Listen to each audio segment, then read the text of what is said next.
दिल्ली विधानसभा चुनाव में एमआईएम के राष्ट्रीय अध्यक्ष बैरिस्टर असदुद्दीन ओवैसी का चुनाव प्रचार जोर पर। मुस्तफाबाद विधानसभा से मजलिस के उम्मीदवार ताहिर हुसैन के समर्थन में की पैदल मार्च। वहीं लोगों को 5 फरवरी के दिन पतंग के निशान पर बटन दबाकर कामयाब करने की अपील। सुप्रीम कोर्ट ने एमआईएम के उम्मीदवार ताहिर हुसैन को चुनाव प्रचार के लिए दिया पैरोल। सुप्रीम कोर्ट की शर्तें, ताहिर हुसैन को 12 घंटे चुनाव प्रचार कर जेल लौटना होगा, वहीं पुलिस रहेगी साथ।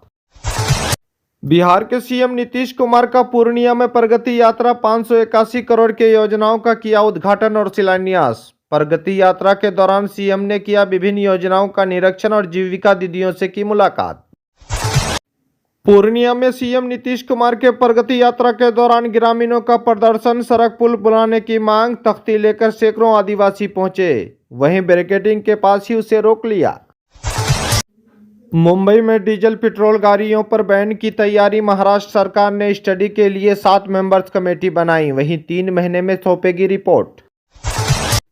बीजेपी के सांसद प्रवेश शर्मा पर पंजाब में मानहानि का केस। दिल्ली में पूर्व सीएम अरविंद केजरीवाल के सामने कैंडिडेट है प्रवेश शर्मा। पंजाब के लोगों से जुड़े बयान पर भटिंडा में अर्जी।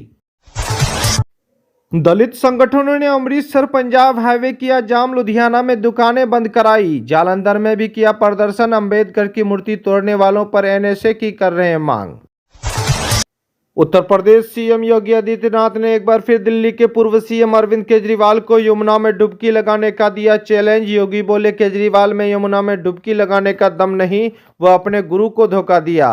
हालांकि आम आदमी पार्टी को सीएम ने भ्रष्टाचारी बताया।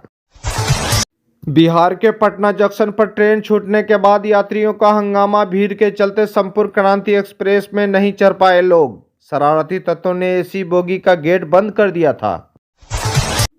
बिहार के नालंदा में ऑर्केस्ट्रा की आड़ में अश्लील डांस, 20 लड़कियों को किया रेस्क्यू। सबसे छोटी की उम्र 13 साल की। पंजाब, बंगाल, यूपी से फिल्मों में काम करने का झांसा देकर बुलाया था। बिहार के बक्सर में एनडीए कार्यकर्ताओं का सम्मेलन, कई दिग्गज नेता पहुंचे। उमेश कुशवाहा बोले, तेजस्वी की माई बहन योजना सिर्फ परिवार के लिए। 2025 में नीतीश फिर से बनेंगे सीएम। मौसम विभाग के अनुसार बिहार समेत 11 राज्यों में कोहरे का अलर्ट। हिमाचल प्रदेश, पंजाब, हरियाणा में कोल्ड वेव, वहीं मध्य प्रदेश में बारिश की संभावना। वक्फ बिल में बदलाव को संसद की नियुक्ति समिति जेपीसी ने दे दी मंजूरी। जेसीपी के अध्यक्ष ने कहा, इस फाइनल मीटिंग में सभी 44 संशोधनों पर चर्चा की गई। एनडीए के सांसदों ने 14 सुझावों को दे दी मंजूरी। वहीं विपक्षी सदस्यों ने कुछ सुझाव प्रस्ताव रखे, लेकिन वोटिंग के दौरान इन्हें नकार दिया। उत्तराखंड बना यूनिफॉर्म सिविल कोड, यूसीसी लागू करने वाला पहला राज्य। सीएम धामी बोले, हलाला, 1 से ज्यादा शादियां, 3 तलाक पूरी तरह रहेगी रोक। केंद्रीय गृह मंत्री अमित शाह महाकुंभ में लगाई डुबकी। अक्षय वट में दर्शन किए, संतों के साथ भोजन किया। वहीं उत्तर प्रदेश के सीएम योगी आदित्यनाथ को रामदेव ने योग कराया। कांग्रेस की जय भीम, जय बापू, जय संविधान रैली। राहुल बोले, दलित पिछड़ों को गुलाम बनाया जा रहा है। वहीं कांग्रेस अध्यक्ष ने कहा, गंगा स्नान से गरीबी दूर नहीं होगी। दिल्ली विधानसभा चुनाव बड़ा दिलचस्प होते दिखाई दे रहा है। जैसा कि आप जान रहे हैं, दिल्ली में बीजेपी और आम आदमी पार्टी के बीच घमासान है। इसी कड़ी में आप ओखला विधानसभा में आएंगे तो एमआईएम की एंट्री से आम आदमी पार्टी के जो उम्मीदवार हैं उनको बड़ा बेचैनी है। उन्होंने एमआईएम के राष्ट्रीय अध्यक्ष बैरिस्टर असदुद्दीन ओवैसी को बीजेपी का एजेंट कहा है। यानी ओखला प्रत्याशी अमानतुल्लाह खान ने ओवैसी साहब के द्वारा उनके खिलाफ प्रत्याशी उतारे जाने पर जमकर भड़ास निकाली है और कहा कि वो बीजेपी को जिताने आए हैं। अमानतुल्लाह खान ने ये कहा कि जब दिल्ली दंगे में हुए तो ओवैसी साहब कहां थे, यानी असदुद्दीन ओवैसी साहब दिल्ली दंगे में कहां थे। चुनाव प्रचार के दौरान ये भी कहा कि मैंने अपने आप को कुर्बान कर दिया है, ओवैसी की क्या कुर्बानी है। और उन्होंने कहा गया कि दिल्ली दंगों में ये आपकी सीट बीजेपी को पहुंचाने वाले हैं, ये आपका हमदर्द होगा। यानी दिल्ली विधानसभा चुनाव 5 फरवरी को मतदान है और नतीजे 8 फरवरी को आएंगे। लेकिन दिल्ली विधानसभा चुनाव दिन ब दिन दिलचस्प बढ़ती दिखाई दे रहा है। बता दें कि अमानतुल्लाह खान ओखला से 2 बार चुनाव जीतते आ रहे हैं और बीजेपी ने यहां से मनीष चौधरी को टिकट दिया है, जबकि कांग्रेस ने अरीबा खान और ओवैसी की पार्टी ने सिफाउर रहमान को अपना प्रत्याशी बनाया है। लगातार जो है एमआईएम के राष्ट्रीय अध्यक्ष ओवैसी साहब वहां पर चुनाव प्रचार करते हुए दिखाई दे रहे हैं। पैदल यात्रा रैली निकाल रहे हैं और उसे लोगों का समर्थन मिल रहा है और खास तौर पर युवा पीढ़ी उनके साथ दिखाई दे रहा है। इसी वजह से है कि अमानतुल्लाह खान को बड़ा डर है कि कहीं न कहीं ओवैसी के पक्ष में पाला जा रहा है।